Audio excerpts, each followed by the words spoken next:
That's how simple it is. If it's flowing away from you, then that direction is down. Or of the Ohio and the Mississippi. Oh, boom! Snap! Chaka-boom, baby. Did I just get a chaka-boom out of Rod Meldrum? Spending money like I just got paid. $100 bills, tell them keep the change. If it doesn't look like any believable place, you start thinking the book is unbelievable itself. Pop a bottle, about to make it rain. Let me give you something now to celebrate. Come on. Barry Hamlet is to the north. Then how do you have a river that flows literally against gravity? If you're wondering why I move the way I do, I just feel so good. Sidon means place of fish or fishing place. Whoo! I've never breathed a bigger sigh of relief in my life. Is it the Mississippi? Is it the Ohio? Is it... There's been more damage to people's faith by not having actual archaeological... The following is an episode of WardRadio and does not represent the thoughts or the opinions of KHTS, its owners, or any of its affiliates, nor does it represent the official opinion of the Church of Jesus Christ of Latter-day Saints. With that said, sit back, relax, and enjoy the program. Welcome, ladies and gentlemen, back to WardRadio. I'm your host, Cardinellis. Today I'm joined in the studio by Rod Meldrum and Hello. Brill Hernandez. Wow, Buenas. that was a very enthusiastic hello. Okay, and we also got our bodyguard Ed there in the shadows. How you doing, Ed? What's going on, my man? Hey, man, love the shadows. All right, excellent. So anyway, we just had a really fun live stream with you guys recently in which you were able to express your opinion as to what all these geographic locations that are mentioned in the Book of Mormon, what they are, where they are, so on and so forth. Okay. But one that I wanted to ask you is the River Sidon. Okay. SIDON. SIDON, yes. Mentioned multiple times in the Book of Mormon, but there's no modern day river like the Tigris and Euphrates shows up in the Bible that still carries the name Sidon. And yes, I realize the Tigris and Euphrates could have been named that later and following tradition and so on and so forth. But at the end of the day, the River Sidon prominently shows up in the Book of Mormon, but there's a lot of argument as to where that is, which direction it flows, so on and so forth. So just illuminate us on what is the River Sidon and where is it? You told us the narrow neck of land is in between Lake Michigan and Lake Erie. So where on earth is the River Sidon, bruh? Okay, River Sidon. I think Brill wants to tell us a little bit about where the original word Sidon was originated from, or where it came from. Well, the original word of Sidon came from Middle East. Yeah. Really? Yeah. The word? Oh, what is it? Like Jerry Grover was able to trace Ziph to Xife and also to the fake coinage of the jinn. There was also a type of metal that was used to plate the temples over the gates of ancient like Sumerian or Akkadian or Babylonian. That's some cool research. Temples. Yeah, it sounds pretty cool. Are you saying Sidon? What was Sidon? Was that a river that magically flowed into, I don't know, some mythical territory, and now that's what the Lamanites used to name a river, or what? This could potentially take us off course really quickly. Okay. but basically, Sidon is a Phoenician city in the Middle East off the coast of Canaan. Okay. And so that is one of the original places that we see that word Sidon. Okay, so is a Phoenician city. What river is a River Sidon? Is it the Mississippi? Is it the Ohio? Is it the what's the other river that Lewis and Clark went up trying to find the Oregon Territory? Well, let's touch base with that for just a second. Brill, is that okay if we jump in there for a second? Okay, because Sidon means place of fish or fishing place. Sidon was a port city there in Lebanon, which is the part of the Levant area of Israel. And it also happened to be the most prominent river in the Nephite in the Book of Mormon. In fact, it's the only really named river. Yeah, it's the only one that's... It does mention other rivers, that they had other rivers, but it's the only one that's actually named. Okay. And I think pretty much everybody agrees with that, whether you're Mesoamerica or North America doesn't, Okay. Everybody knows that there's a primary river in the area that is called the River Sidon. Okay. Okay, cool. So a couple of things about that.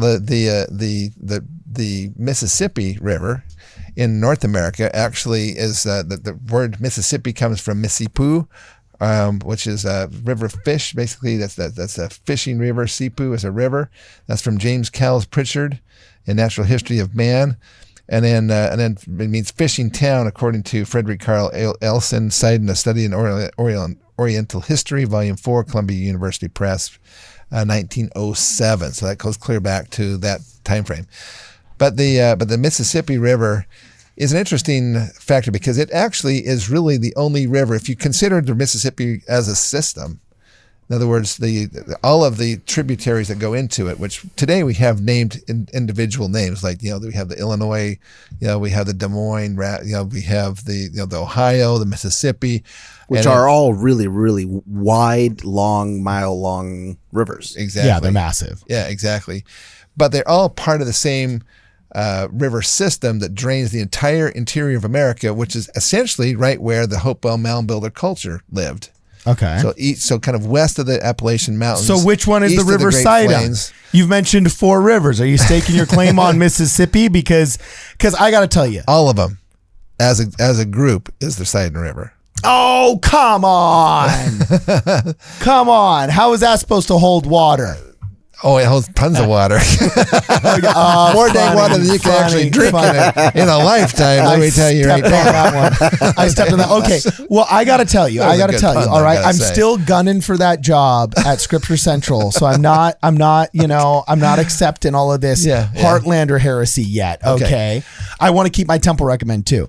But no, I'm totally just kidding. But you say if I want to steel man your argument, you're saying, okay, well, the River Sidon was a Phoenician city in the Levant, and we know that Herodotus, as you claimed before, had said that the Phoenicians had gone as early as 600 BC to the New World, and so on and so forth. Yeah. And there's famously that expedition of the Phoenician, that ship that was able to make it around Africa and show up in the New World. And so you're suspecting that the influence of Phoenician lore could have been carried with a Middle Eastern or Semitic group that would have left ancient Israel and made it to the New World. So you're saying, okay, they could have easily named a river here Sidon, especially if the insinuation was that it was a land or a town of fish in Phoenicia. If there was a large river that was a fishing village, like Mississippi supposedly is named, or a fishing river, that, okay, hey, I see those two parallels. But at the end of the day, any giant massive river could be called the fishing river, like the Yangtze River in China. Probably if you go back 2,000 years, I bet you their local indigenous population probably called that the fishing hole too. And the Nile, there's probably Kush Indian tribes and Ethiopian indigenous tribes that call that river system the fishing place too. So isn't that a name kind of so generic that you can't really hang your hat on it? Well, anybody who's been to Egypt recently, if you think there's fish in the Nile, then you're in denial. I see what you did there. There's two of them. I see what you did there. Just kidding. Okay. So you literally are saying that all of the rivers of North America are the River Sidon? Yeah, I mean, why would they name each individual tributary differently? I mean, it's their whole territory. It covers all of their lands, and it's the primary river that goes through the whole thing. Let's take a couple quick looks at something, though. Well, then why they name the hills different, though? Hold on a second. I'm not trying to be combative here. Yeah. But like, there's 7 different hills they named differently. There's the hill Shim. There's the hill Cumorah. Right. Isn't there the hill Manti or something like that? Because they're all different hills. Yeah, so why wouldn't they name different rivers? Because it's all the same river. It's the whole same river system. They're all connected. Everything is connected. They all come into the tributaries. They're coming. All of these are tributaries. The Des Moines, the Iowa, the Illinois River, and all these others. Okay, they do connect with the Mississippi. All connected into the other, and they all end up in one place at the end, right? Okay, interesting. Down by Louisiana. Okay. Okay, cool. But probably the only, and that's not really even a controversial thing. The only thing that would be somewhat, I think, that we would disagree with the Mesoamerica folks about is that they believe that the River Sidon flowed north, and I can explain their position, and it actually does make some sense depending on how you interpret a particular word. But let me give you a quick example. Okay. So we know that the River Sidon had east and west banks. There's no mention even of north or south banks. So if you have only east and west banks, that means that the river has, and that's actually in several different things. Alma chapter 2, verses 15, 17, at chapter 6, verse 7, 16, 7, etc., etc. They talk about an east bank, and a west bank is talked about at least 4 or 5 different times. And then we know it was a big river because they were actually doing shipping on it. So we know it was a big river. But as far as this north or east and west bank thing, so actually the Mesoamerica folks have had access to the scriptures department, I guess, for a long time. So for many years, if you take a look in the triple combination index, in fact, do you have one of those handy? You mean like just a regular? Yeah, I have my quad. Yeah, your quad. Yeah, grab your quad for a second here. Grab that. Let me see if you can see if it's in there still. Okay, old school like this. Yeah, old school. Yeah, old school quad. All right, rock on. You can pick it up right at the end of it. It's the index. Okay, cool. Go into the index. Check out the index right there. I can look it up real quick, but it's better if you do because that's fine. Just tell me what am I looking for? What am I looking for? Look up the word SIDON in the triple combination index. Okay, there's remuneration, repentance, shiz. Oh, by the way, I got to tell you, what's the definition for shiz? Okay, I was dating this girl in Reno, and she invited me to her singles ward activity. It was hilarious. We were throwing the football, me and a bunch of guys, and all of a sudden I missed it. I said, shiz. Right? Because, I'm a member of the church. It's a euphemism for the real word. But I said it really, really out loud. But then the bishop goes, hey, and he looks over and everybody in the singles ward looks up at me. But then there was this super nerdy, skinny guy that was playing with us. And Coriantumor. And he comes up and he says, come on, bishop. Shiz smote off the head of Coriantumor. He's just trying to incorporate the scriptures into his daily life. And everybody laughed so hard. I was like, whoo! I've never breathed a bigger sigh of relief in my life. Yes. So after Shiz, there's Sign, and there's Sidon. So Sidon, river. Sidon. Okay. Read that. Do you want me to read it? Okay, yeah, it says Sidon, river, most prominent river in Nephite territory, runs north to sea also river. Alma 215. Okay. That's all we need to know. Okay, so there it is. So the river Sidon flows north to a sea, right? Okay, rock on. Which way does the Mississippi River flow?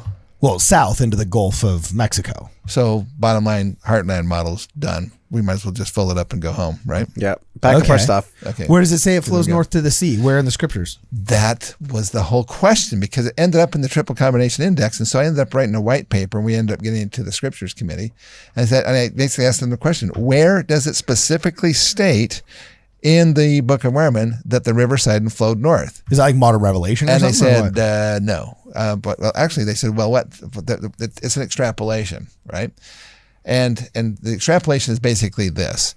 You have we know that the river Sidon goes past Zarahemla and Zarahemla is on the west side of the river Sidon. Okay. We know that they also, it talks about at least twice or 3 times that the head of the river Sidon was at Manti. And there's at least 2 scriptures that talk about Manti being south of Zarahemla. So if you want to put it kind of spatially, you have Zarahemla here on the north, you have Manti to the south. The river Sidon flows past Zarahemla, and Zarahemla's on the western side of it. And then you have Manti down below at the head. Okay. So if you assume that the head of the river is, what we kind of consider it to be today, then that would mean that the river would start there in Manti and flow up towards Zarahemla, which is be a north flowing river. And that's the extrapolation. And it makes sense from that standpoint.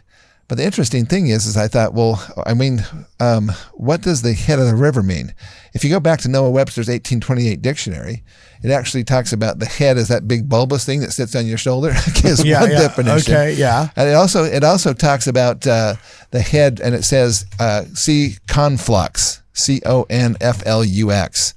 And as I looked at that, I was going, conflux. And so I didn't know for sure. It sounds kind of like confluence, but I didn't want to assume. Yeah. Okay. So I looked up the word conflux in the Noah Webster's 1828 dictionary, and it says, let me see if I can. Well, I looked it up right now. The uppermost part of the human body to an animal as individual. Yep. Like the head of swine. Right. A chief, the first place of honor or command, countenance, understanding, the face forepart, resistance, spontaneous will or resolution, state of deer's horns, by which its age is known, the top of a thing, the forepart of a thing, as in the head of the ship. Is this confluence? What is it? There's 23. Oh, here it is. Yeah. Body or conflux. Yeah. So conflux. Here it is. Okay. So what's a conflux? Okay. So now look up conflux.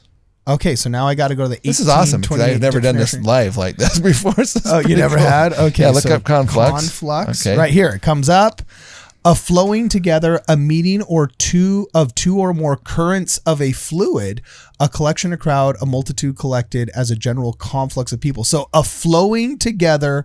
So the head of a river is also the flowing together of a meeting river. or junction of two or more streams of water or other fluids. So this is where they come together, right? Right. Now look up confluence. Okay, I'm going to look up confluence. It says, look, the link's right here. It says, see also confluence. Here we go. There you go. Link to that. Okay. Okay, a flowing together, the meeting or junction of two or more streams of water or other fluid. Also, the place of meeting, as the confluence of the Tigris and the Frat, or of the Ohio and the Mississippi. Oh, boom! Snap! Chaka-boom, baby! Did I just get a chaka-boom out of Meldrum? Man, let me tell you right now, when I saw that, I was like, oh my gosh, it's actually saying right there that a confluence, which is a conflux, which is one of the definitions of head of a river, right there in Noah Webster's 1828 dictionary that Joseph Smith was using at the time. And actually, we found out later on, Jonathan and I have found several different instances where they talk about the head of something, that head as it relates to a river, as a confluence and not where it begins. Right. Okay, so this is the big key right here. Okay, well, they and talk also about the Ohio and the Mississippi even are specifically mentioned as one of those confluences. Well, and specifically mentioned in Webster's 1828 dictionary, which, if I have the history of that dictionary correct, it was the first American dictionary made that has to be referred to for almost most of 19th century literature to understand what people are talking about because of the corruption of modern English. And there's so much insight that is given into old speeches, old poetry, old literature out there if we read Noah Webster's original dictionary. Because, for example, a lot of things we've had this question about tithing. When it says the original Doctrine and Covenants in the Word of Wisdom said, soft drinks versus hard drinks. Well, soft drinks nowadays means soda pop. It means Diet Coke. It means raspberry soda, RC Cola. Okay. But soft drinks back then actually meant drinks that were alcoholic in nature, but did not require a distillation for the hard alcohol. They just relied on natural fermentation, like beers and wines. Okay. Meanwhile, hard liquor, spirits, if you will, okay, require distillation and heat and a mechanical process. You seem to know a lot about this. Yeah, exactly. You know what I'm saying? I've tried to justify my. I've gone through the same thing because I'm as a convert to the church. Okay. My dad would always challenge me on this. Okay. Right? And he's like, "Well, what about the soft drinks that Joseph Smith talks about?" Right? And it's like, I see what you're saying, Dad, because that's true. Back then, words didn't mean the same thing they do now. And Noah Webster was able to preserve those. And dude, an original copy of his dictionary is actually worth a lot of money. It's pretty impressive. So anyway, the original dictionary, the head of a river actually meant the confluence. Could mean the confluence of two major river systems, such as the tributary of the Ohio River that flows into the Mississippi River. And so you're suggesting that due to that linguistic trick, no, I'm just kidding. Due to that linguistic phenomenon, the actual definition of the word. Okay, so due to that minority reading, no, I'm just kidding. But due to that that interpretation of the term confluence, that it doesn't necessarily mean that the river had to flow north. It could have easily flow south, just like the Mississippi does. Yeah, well, let's put it back in context. So if you have the Zarahemla is to the north and Manti is to the south, and the river flows past Zarahemla on its eastern side down to the head of the river at Manti, and the head of the river now is a confluence, Now it makes it a south-flowing river instead of a north-flowing river. The paper that I wrote was sufficiently strong that the Scriptures Committee actually took a look at it and they said, you know what, you're right. There is nothing in the Book of Mormon that actually establishes a north-flowing river. So this is kind of funny because Kirk Magleby was doing an interview with the Paul brothers, Okay. And he handed them a copy of the Scriptures just like you just read right there. And he says, well, right there, that tells you what it is, right? Well, Kirk Magleby certainly knows that what I'm about to show you. So if you pull up now to the Scriptures online, the online version of the Scriptures, go to the Triple Combination Index. I just looked up Alma 2, so now I have to go to the Triple Combination Index? Yes. Okay, cool. Triple Combination Index, go to River Sidon. Okay, just Sidon. Okay. Okay. So now it used to say in your print version that you just pulled up, it says most prominent river in Nephite territory runs north to a sea, right? Okay, so here it is, Sidon. It says Sidon River, most prominent river in Nephite territory. Oh, that's it. It doesn't have the whole flows to the North Sea. They have removed the part about it running north to a sea because guess what? There's nowhere in the Book of Mormon that says it Is that your little gotcha? Is that your little gotcha? That's a huge gotcha. I mean, it's a pretty major deal to have the Scriptures changed, right? That's true. That's true. That's a pretty cool thing. But I have to hand it to the Scriptures Committee of the church. When they saw the research and they saw the facts behind it, they said, you know what, you're right. There is no place that actually does. But the Mesoamerica guys, and especially like Kirk Magleby, when he has the Paul brothers read his print version instead of having them get on their phones and pull it up and actually say the real version, he knew that was the case. I mean, he was basically I don't know, how do you say it? I mean, I don't want to say that he was deliberately misleading them, but he was deliberately misleading them. Savage, man. Savage. Hey, you're responsible. We got to call a spade a spade. I mean, Kirk Magleby knows the Scriptures inside and out. He knows that that's been changed. And the fact that he didn't actually bring that up to the Paul brothers, instead make them and their audience think that that the church still stands behind that north flowing river thing is really You don't dig. Hey, you alone are responsible for what you say on the show, my man. But okay. I got to tell you, if what you say is true, that's a harsh indictment. You stick by that statement. Let's just see a couple other instances when the use of the head of something, the use of the word head in the Book of Mormon. So, for example, there's several times when the Nephite armies are going after the Lamanite armies, and they did head the armies of the Lamanites, or they did head the flocks of the king in the case of Ammon or whatever. Okay. If the word head means where they begin, that doesn't make any sense. The Nephites would go to where the Lamanites had just left from to intersect them. No, they put themselves on a course to intersect with the Lamanites. Okay, interesting. To intersect with the flocks. They weren't trying to go to where they began. And there's another really interesting scripture, and if I can remember where it is. Okay, it's right here. It's in... I'm going to look it up while you... Yeah, Alma chapter 56. Okay, Alma chapter 56 verses 24 and 25. Okay. And this is really interesting when it comes down to this, because it says, if you go to that, pull it up, Alma 56. Okay. Go to 24. I'm in Alma 56 now, and you say go down to verse 24 here. Verse 24 and 25. Okay, so verse 24 says, they durst not pass by us. By the way, we need to bring back durst. Who is this? That's a good word. Word? They durst not. Next, me and my wife never fight. We have a perfect relationship. Yes, that's true. But every once in a while, we may disagree on something, and I'm just going to say, I durst not. Oh, that wouldn't be pronounced correctly. But maybe in the soccer, I coach soccer, so maybe I'd be like, they durst not pass. So they durst not pass by us with their whole army. Who are we talking about here? Okay, this is the Lamanites, right? Yeah. Okay, go ahead. Okay, they durst not pass by us with their whole army, neither durst they with a part, lest they should not be sufficiently strong and they should fall. Neither durst they march down against the city of Zarahemla, neither durst they cross the head of Sidon over to the city of Nephihah. Okay, so basically, aren't they describing here all the things that the Lamanites are afraid to do? they're afraid, if you want to put, instead of durst, say afraid. They're afraid to come at it with just a part of their army that they may be sufficiently strong. They were afraid to march down against the city of Zarahemla, which makes sense because it's the capital city. It's one of their most protected one. Yeah. They're afraid to cross the head of Sidon. Oh, what would be so scary about crossing the head of Sidon if the head of Sidon was presumably a small stream, where the little, where it starts to originate. The river kind of starts there. It's a little stream. Okay. They're really scared to cross this little stream, right?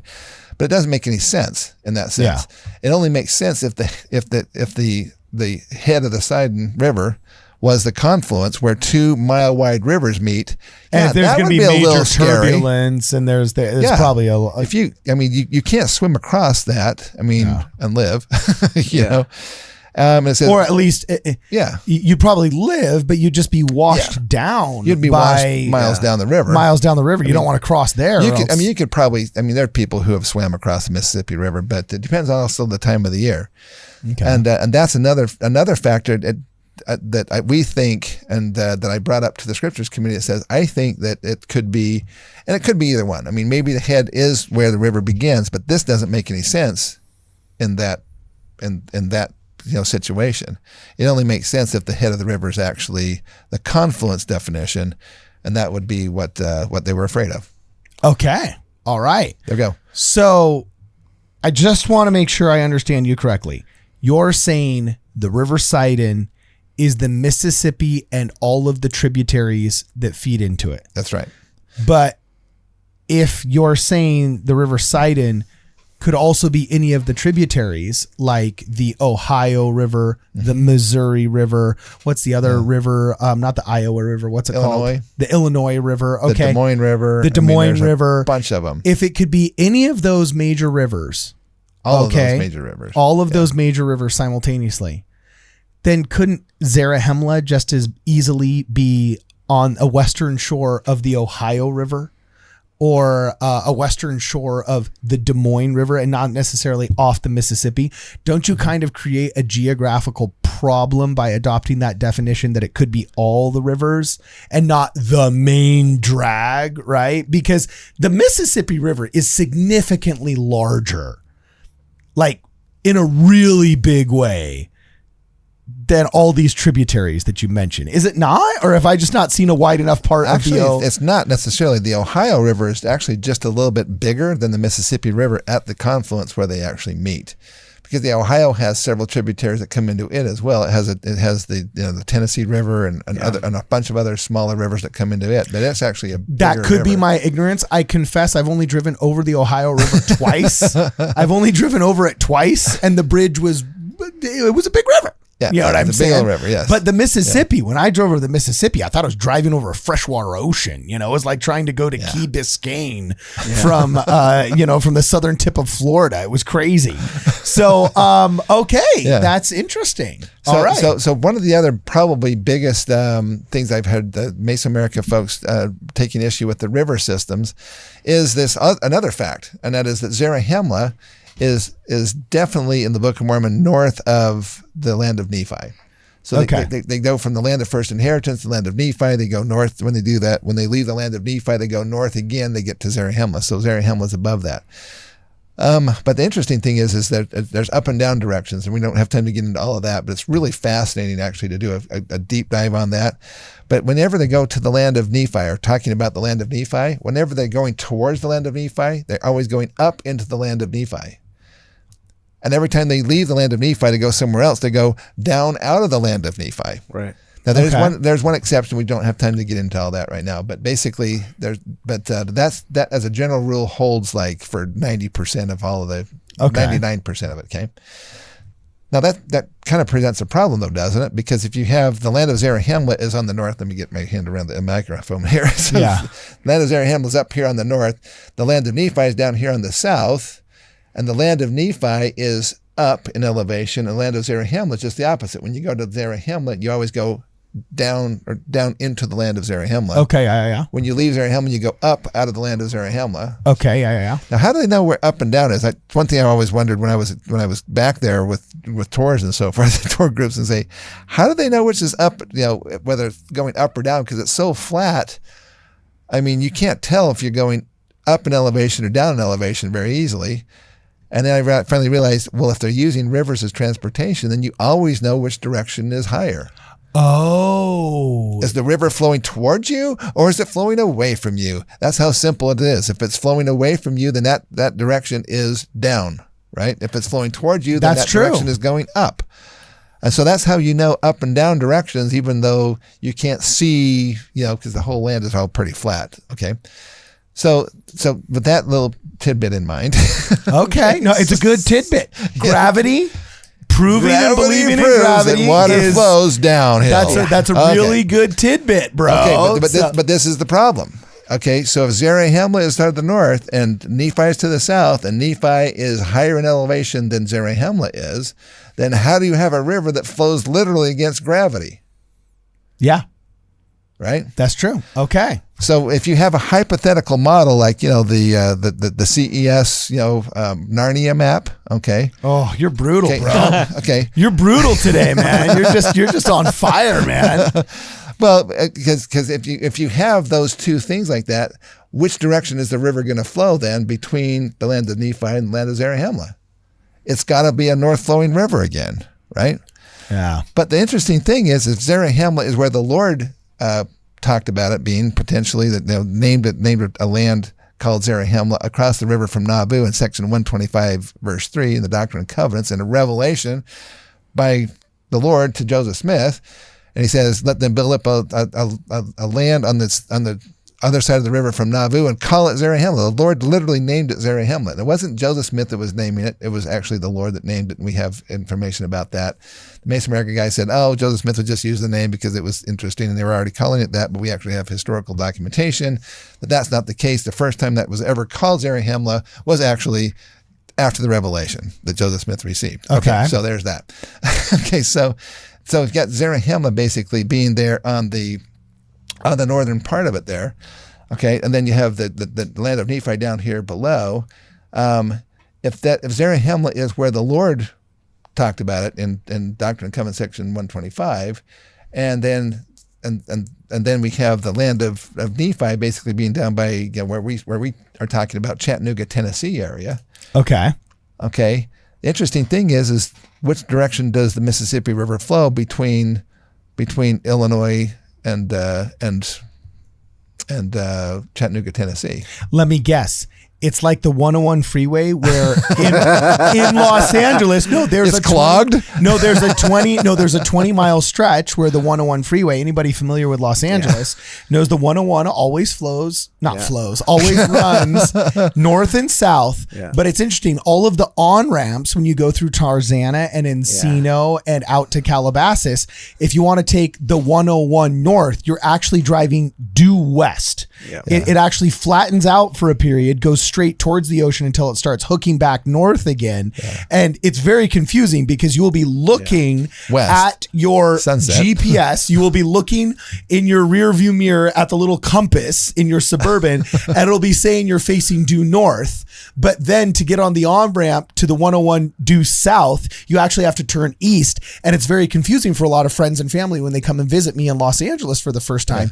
If they're going to take the 101 in order to get to the studio, oftentimes they get confused and then the GPS has to make them do a U-turn and so on and so forth because there is a 20-mile stretch where the 101 does not go north. Right. So I'm betting just by the smirk on your face. That's a perfect segue. That there's a spot where that river actually bends northward around some mountain range or something before it starts flowing south. Is that true? Well, basically what it is if you take a look at where Nauvoo is, or essentially that between Iowa and Illinois, and you follow the Mississippi River down, it actually does go down south, and then it makes kind of a hook around the southern part of the Appalachian Mountains, which is the high point, which is the land of Nephi area, which is definitely south of there, but the river still definitely flows south. Yeah. So if you have a hypothetical thing, you're going to be all messed up in this because you're going to by a hypothetical theme. Yeah, you have to put mean the hypothetical map, right? And the hypothetical map. But that's why you have to have it in a real world setting so you can see what really is happening in the real world. Because hypothetically, that river shouldn't flow that direction if the place in the south is higher than the place in the north. Interesting. That makes sense? Interesting. Yeah. Okay. So I got a question for you. Yes. Before we end here, is there anything else you have to say, and then I can ask my question, or is that it? Nope, that's pretty much it. We wanted to just clear up this idea that the river SIDON flowed north, and that's been taken out by the church. That's just kind of a wrap up. So here you are making a big stink in the church office building until they listen to you and they take out that it flows north into the river, and you have your little showdown with Kirk Maggleby. All right. You know what I'm saying? We heard you describe that whole little showdown. I love Kirk. He is such a nice guy. He really, actually really is. Okay. Except for you just previously said he was disingenuous and a liar, but he's a nice disingenuous liar. That one. No, I'm totally just kidding. Okay, Totally kidding. Just in that one particular instance. I never said he was a liar ever. I'm just kidding. So anyway, do these people, do they just hate you? Like, are you just like, really just like, what is, like, do people just, do they see your caller ID at the church office building and think, oh my gosh, it's Rod Meldrum again, and he's going to tell us like, oh, holy smoke, we mistranslated head in the back of the triple combination, and it should say confluence. And you apparently you've gone head to head with Scripture Central a couple of times. Like, do you not get their Christmas cards, or do you not get invited to that party at the end of the year? What's it like? Oh, I don't know. I love a lot of the things that Scripture Central has done. I did like Fair Mormon kinda, but I don't know. They become less and less relevant as far as myself personally, I guess, is concerned. They were the first ones to really take a notice and do they even go engage after in me? that? Oh my gosh! Oh my word! It was really crazy. Fair. Oh, I love Fair. They spent like 6 or 8 months of their total budget and their time, trying to debunk my DVD and really all it served was just to make people Fair more did a aware debunking of you? Oh yeah. Oh, big time, big debunking. Really?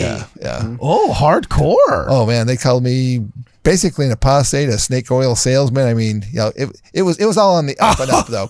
There was no character assassination in that at all. When you call somebody a snake oil salesman and so forth, I mean, yeah, that was them. Kind of like you just dumped on Kirk Maggleby 5 minutes ago. I never called him a snake oil salesman. I said he was deliberately withholding information, and that is verifiable. Oh, okay. You can't verify that I actually sold snake oil. Oh, okay, cool. Huge difference. Huge difference. Yes, big difference. All right, so speculation versus observation. So we noticed that it's a possibility that the River SIDON could flow north or south. If it flows south, the Mississippi and its tributaries are not off the table. Is what you're saying, right? Perfectly. Yeah. We're not saying that this is absolutely definitive because again, it comes down to which definition of head of a river you want to use. Look, I like the idea that I don't have to. You can't disqualify the North American setting with by the river SIDON flowing north. Look, I'm just telling you right now before we close, because unfortunately, yes, we do have a hard out coming up.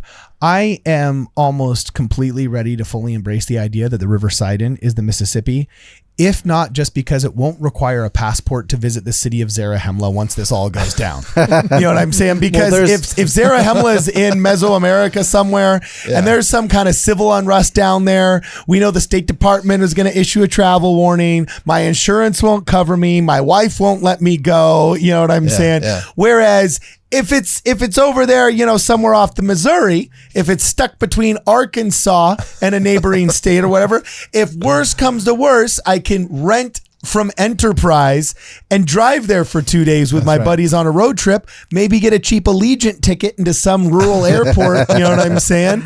And just go visit the city of Zarahemla once we figure out where it is, probably underneath one of those massive mounds somewhere. Yeah. I'm down with it being off the Mississippi, if not just for my own convenience. Well, when you look at the Narnia map, I've always been extremely confused by that map. And then, aren't they just trying to make a map that, because in their defense, this shows the internal. In their defense, wouldn't they just be trying to make a map that is specifically generic and specifically not like any other map, so that people can just focus on the internal geography without being distracted by the reality but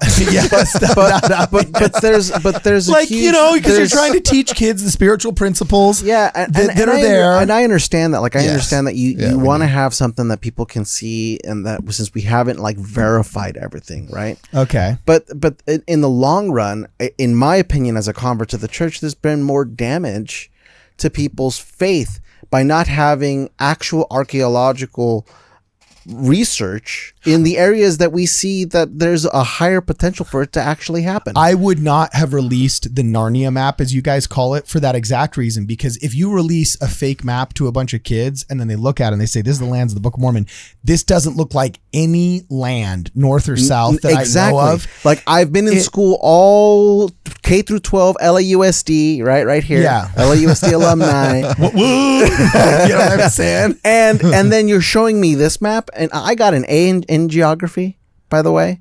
If it doesn't look like any believable place, you start thinking the book is unbelievable itself. And you don't understand that, oh, hey, look, we're just trying to show off the internal geography. No, you look like you just got handed J.R.R. Tolkien's Lord of the Rings. Exactly. And I'm looking at a fictional land of Middle Earth. And then when on the internet, you got all the progmos saying, oh, it's nothing but inspired fiction. And then you have all of the anti-Mormons saying, it's not, it's all just pure fiction. And you're a loser and damaging and harmful and bigoted for believing it. Then, a young mind is gonna be like, whoa, I don't want this smoke. So yeah, I'm going to distance myself from the reality of the Book of Mormon. Whereas I think it would be much better to say, look, here are some ideas that people have suggested. Show the Heartland model, show the Sorensen model, heck, show the hemispheric model if you want to. Okay. But at the end of the day, I think it's far better to show possibilities and multiple possibilities rooted in reality than one possibility we know for a fact is not rooted in reality. Well, this leads me into why we have why it's important to see and pursue something that's real, like this, and even the Mesoamerica. Like I'm not even like, I lean more Heartland, but like if you can show me a place in Mesoamerica that has some more validity or some more proof, like what we're showing here, in my opinion, then I will consider that again. But I've already considered it once and it didn't convince me. And so now we look at, again, the validity of the Book of Mormon and its sea voyages and where Lehi landed.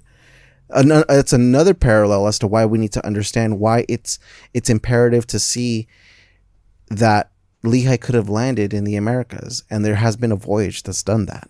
I see. I have a feeling our next episode you want to talk about the Phoenicia ship, right? Yeah. Okay. Totally. Awesome. Well, ladies and gentlemen, that's going to be it for today. Let us know. Can I ask you one personal question? I hate it. Yeah, sure. Go for it. So if the president of the church comes out like this April and says, okay, Christ is coming. He's coming to the hill Cumorah. Which hill are you going to go to? We should talk about this on the next episode. Ooh, that's well. First off, haven't we mistakenly? Okay, so like I know the Hill Cumorah pageant. Even Heartlanders say that's not the Hill Cumorah, right? No, that's the hill. Oh, that is the hill. Yeah.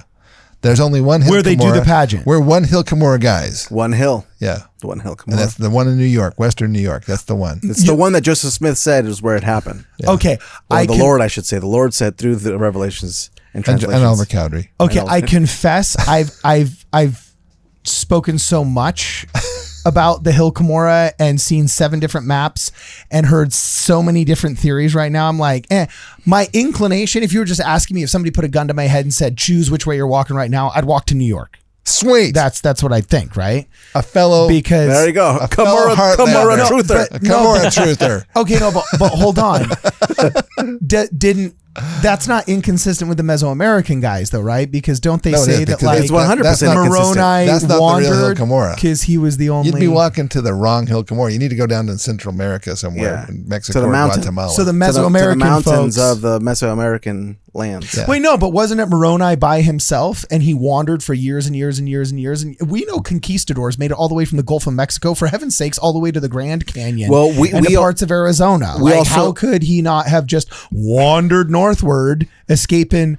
Because, like, for example, there were Indian wagon tribes. loads of plates. Yeah. Well, we also know that the Mayans traveled north from Mesoamerica and enslaved the Nephites up here in North America. Yeah. Okay. That happened. So just because I go to the location where I saw the Hill Cumorah pageant makes me a Heartlander now. Sorta. You're like that gang boss in the Spider-Verse. You're like that gang boss in the Spider-Verse. You know what I'm saying? Where young Peter Parker's like, yeah, you're not a square, are you? You're part of the family, right, man? You know what I'm saying? So that's really funny. That's funny. Well, we're glad you're one Cumorah guy in your heart of hearts. Did I just accidentally make a gang affiliation with the Heartlanders that I was from East LA and I've of? seen many. Yeah. You're in. Okay. You're wow. in, Hardcore. You made it. The hardcore Heartlanders. Yeah. That's your. You made it past our initiation. Okay. You're a one hill guy. Okay. If listening to gotchas against Kirk Magleby and the scripture department makes me a Heartlander, wow, holy smoke. You're going to initiate a lot of people here by the end of this podcast. So anyway, all right. Let us know what you guys think in the comments below. Let's keep the conversation going. And as always, for this and more, please check us out at WardRadio.com. I just feel so good.